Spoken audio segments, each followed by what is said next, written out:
Batman the Drowned #1, which is the fourth one shot, the Evil Batman one shots. Dan Abnett writing, which makes sense because they've been kind of doing it so that it pairs up with who's writing the Yeah. related book. So he's writing, and we've got Tyler Kirkham and Philip Tan on art. So I thought this was okay. Not great, not good particularly, but not bad. It was just kind of the formula that we've had for the past Remember couple. when I got upset over Red Death? Yeah, I did recall. Yeah. And it was completely based on raw information as well, might I add. Yeah, exactly. I mean, little did I realize that would set the tone and the formula, and then how little. When you don't do anything as interesting with it, it kind of hurts it, and I feel like the Drowned. So this is like I didn't like it. I mean, trying to put this. Dawnbreaker is still least bottom barrel of the tie-ins. This one's only slightly more, just because it didn't live up to what I wanted it to be, and that's probably more on me than on Abnett I mean, and the team. I don't think it's a bad comic necessarily. It's just kind of like, yeah, it's just the kind of same formula. We find out Yeah. the origin of this Dark Batman, or Batwoman in this case, because it's Yeah. Bryce Wayne, and Oof.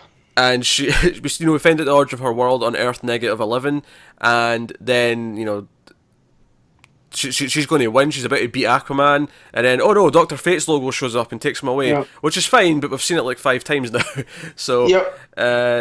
it's okay. It's like I think the first two one shots were really good. I liked Red Death and I liked Murder Yep. Machine. Murder Machine. Those were really good.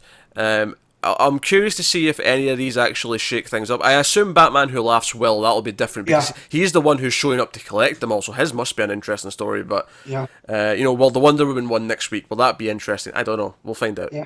But And here the fact that it was a gender swapped Batman, Batwoman, and it was Bryce Wayne. I felt was what they did to make it different because had they done this with the Wonder Woman, it would have been expected. So let's do it with Aquaman instead. And then how they make Batwoman into Aquaman, I thought was weird. Like it's a lot of dark experiments and I kind of like that, and I kind of like because basically what it is in her world, she avenged her lover, right? She avenged her lover, but then Sylvester Wayne or Sylvester Kyle, which Sylvester cracked Kyle. me up. Not just because it was an S name to go Selena, but Sylvester's the Looney Tune cat, so I thought that was a nice little. Yeah, it was a lot on the nose, but yeah, it was cool. Yeah.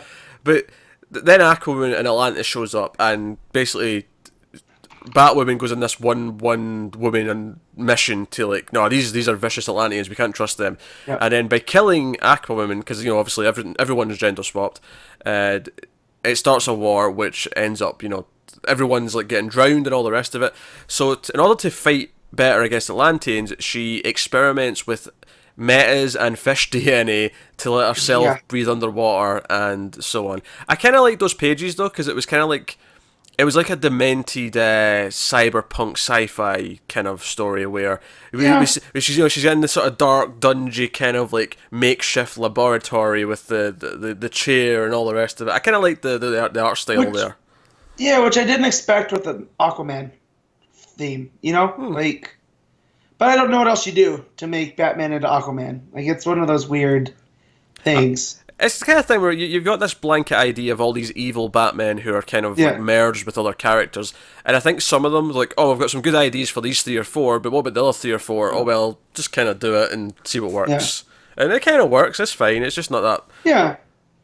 The issue Um, doesn't amount to much because it's basically just it's the Drowned coming to Amnesty Bay, like the other evil Batman have went to the Right. respective cities and stuff, and drowning it. And Mira and Aquaman show up. The one thing I do like about this issue, though, the one interesting thing that I do think is quite cool, is that they've tied it into what Abnett has been doing on Aquaman since even before Rebirth with the Dead Water, the Monster Yeah. Water, because.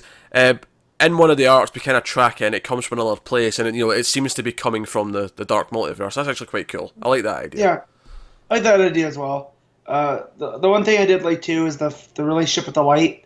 Like, so to become this twisted version of Aqua Woman, Batman, basically she had to flee from the light, and so the light's become the enemy because she has to keep going deeper and deeper and deeper. And that's how the Batman Who Laughs gets her by saying, he's like, we need to shut off the light in Amnesty Bay, and nobody gets a second chance because second chances are overrated. So that was the one story thread that I really enjoyed. But other than that, yeah, it was pretty baseline. I mean, the art was fine. Yeah, Abbott's fine. I don't regret reading it. It was fine, and like okay, I got my dose of metal this week, but it wasn't necessarily exciting or anything else. It was just kind of what it was. I've also picked up on a greater theme of these Dark Knight books. It all seems to be about Bruce, or a version of Bruce, dealing with loss, because the Red Death had him losing the Robins, Murder Machine had him losing Alfred, Dawnbreaker had him losing his parents, and this one losing, Sylvester or Selena. So that sets, with the Merciless and the Devastator coming up, what are the losses going to be there? Because I don't see them deviating from this formula. Yeah, no, I think that'll be considered. And to be fair, that ties into Batman himself anyway. Like, Yeah. the loss of his parents is kind of the thing. That's what. Well, it is, yeah, what it does. it's how he or she deals with that loss, and with the Robins, it made him want to get the Speed Force, because if he could be everywhere at once, So, do you think I'm wrong in assuming that the Devastator one, he becomes a Doomsday to fight Superman? yeah. I'm fairly confident that's what it's going to be. And so I feel like because from what Connor was saying, is Superman goes rogue, and that's how he goes to bring in Superman. So I feel like that one's going to be about the loss of Superman and what Superman stands for. Yeah, because they are complements to each other, and they always work better that way. When the idea that if Superman somehow went dark, it would drive Batman to a bad place as well. Yeah, that's a nice idea. If that's what they do with it, that's pretty cool. Yeah, and so with Batman Who Laughs, which is set up to be the last one, I feel like it's when Bruce finally loses himself, in the sense of himself. Like, if he fully gave in to the mania that is Batman, he is no better than Joker. Well, yeah, remember I was guessing it was Batman who kills Joker at the end of Killing Joke. That would be Batman losing himself. So, right. Yeah. So that led with the Merciless. I don't know how to tie that into Wonder Woman, but so far the one key figure that we've had that was close to him that we haven't really touched on the loss is one of the Gordons, either Jim or Barbara. So we'll see next week if that's what it is. I mean, it's a little bit weak, but I don't know what else with the theme of loss. I was going to say Selena, but technically I guess Sylvester is Selena adjacent, so... yeah. And we can't really do Gotham because he loses Gotham in each of these. So yeah, we've seen that. So yeah, so I like how they're tying into that theme, but the formula I'm a little bit just over. Yeah. The last couple of I like this one more than last week's, just because last week's had and he just takes out the Green Lantern Corps that easily. Whereas this one, like, sure, she takes over the world, but it was kind of like, you get the sense of time passing as she modifies her body and deforms it and, kind of things. So I like the horror element there, and I like the dead water tie into what Aquaman's had in the past, but the formula is a bit just kind of, okay, right, this is exactly how I thought it'd play out now, because we've had a few of them.